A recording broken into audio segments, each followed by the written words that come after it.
Hello friends, उम्मीद करती हूँ कि आप सब बहुत अच्छे से होंगे। सब ठीक चल रहा होगा आप लोग की ज़िंदगी में। तो ज़िंदगी का तो खैर कोई नहीं। आज हमने एक कुछ बहुत अलग सी नीयत की है कुछ बनाने की केटल में। तो आपको हम अभी दिखाते हैं। अभी हम मार्केट आए थोड़ा सा कुछ उसके लिए फ्रूट्स लेने, और थंबनेल से तो आपको पता चल गया होगा क्या बनाना है। तो उसके लिए थोड़ा सा कस्टर्ड पाउडर और कुछ अलग अलग तरह के 2-4 फ्रूट्स लेने हैं। तो लेकर अभी हम चल रहे हैं अपने हॉस्टल की तरफ। और ये अभी हम कैंपस में पैदल चल रहे हैं, और यहाँ बहुत लंबा हमें पैदल चलना पड़ता है जब भी बाहर जाओ तो अगर आप लोग हॉस्टल में रहते हैं और आपने अपनी केटल में कुछ अलग सा ऐसा बनाया है कि जो ऐसे सोच के लगता है कि केटल में नहीं बन सकता, तो प्लीज़ कमेंट करके बताइएगा कि आपने ऐसा क्या अतरंगी बनाया है, फिर उसको हम भी ट्राई करना चाहेंगे। तो ये मैं आ गई हूँ हॉस्टल अपने, और अभी मैं बस पहुँचने वाली हूँ अपने रूम में, और फिर आपको मैं दिखाती हूँ तगड़ी वाली रेसिपी। कस्टर्ड तो मैंने बहुत बार बनाया है घर पे, लेकिन घर पे बनाया है ना, हॉस्टल में केटल में तो नहीं बनाया। तो पहली बार ये मुझे डब्बे में कस्टर्ड मिला, इसके पहले कागज़ के डब्बे में हमेशा मिला है। तो मैं सोच रही थी कि ये कहीं नकली ना हो। तो ये मेज़ से हड़पा हुआ बहुत सारा दूध पहले आपको इस केटल में डालना है। तो आप जितना बनाना चाह रहे हो उस हिसाब से, ये पता नहीं कितना दूध था, आधा लीटर से तो ज़्यादा होगा, ऑलमोस्ट 1 लीटर होगा। तो इसको पूरा डालना है, और अभी इसको फ्लेम को ऑन करना है, लेकिन थोड़ा सा आपको पहले दूध निकालना पड़ेगा। उसमें आपको कस्टर्ड पाउडर डाल के घोलना है, एकदम अच्छे से घोल देना है, बिल्कुल भी कोई लम्स ना रह जाए उसमें। तो इतने दूध के लिए almost 3 to 4 spoon custard powder घोला है मैंने इसमें। और इसको आप जैसे घोलेंगे ना, ये जो कटोरी है इसमें नीचे की तरफ बैठने लगता है। तो जब आप इसे दूध में डालें तो इसे एक बार फिर से थोड़ा चम्मच से हिला लें। अब दूध उबलने लगा है तो हम इसमें स्वाद के अनुसार डालेंगे चीनी।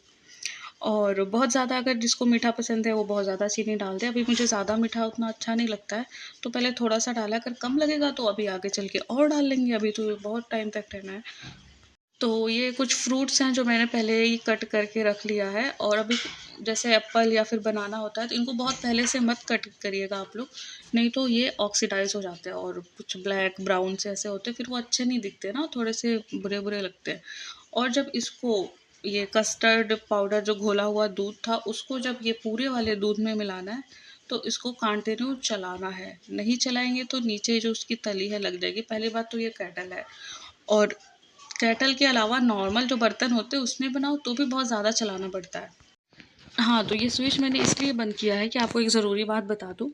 अगर कभी केटल में कुछ बना रहे हो आप जिसमें थोड़ा-सा ज़्यादा टाइम लगता है, मतलब 5-10 मिनट, जैसे चाय कॉफ़ी तो तुरंत बन जाती है, लेकिन कुछ आप ऐसा बना रहे हो ज़्यादा टाइम लगता है ना, तो थोड़ी देर में उस स्विच को ऑफ़ कर देना चाहिए। इससे क्या होता है कि केटल का जो टेम्परेचर है एकदम सही से सेटल हो जाता है। उसके बाद आप फिर से ऑन करो, नहीं तो फिर वो केटल ब्लास्ट होती है या वायर ब्लास्ट हो जाते हैं, इस तरह से।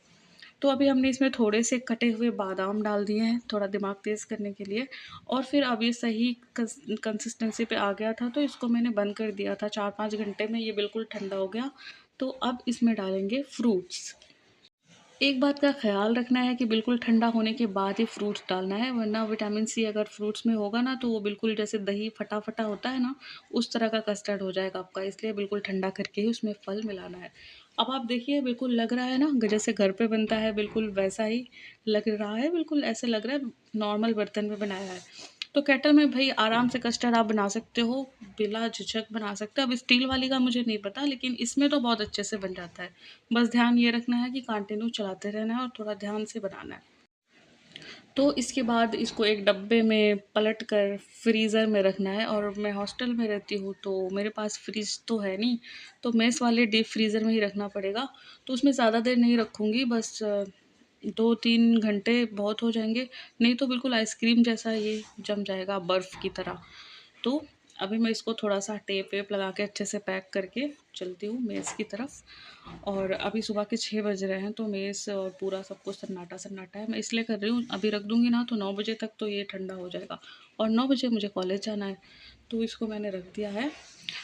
और ये देखिए, 3 घंटे के बाद ये बहुत अच्छे से, जितना सोचा था उससे ज़्यादा ठंडा हो गया है। नीचे तो थोड़ी-थोड़ी बर्फ़ भी जम गई थी, क्योंकि डीप फ्रीज़र में रखा था इसलिए। बाकी नॉर्मल अगर फ्रिज हो तो 4-5 घंटे आप रख दो, ठंडा हो जाता है। तो फिर अगर आपको अच्छा लगा हो, ये रेसिपी ठीक लगी हो तो बताइएगा ज़रूर कमेंट करके, और आपने केटल में क्या-क्या बनाया है ये भी कमेंट में ज़रूर बताइएगा।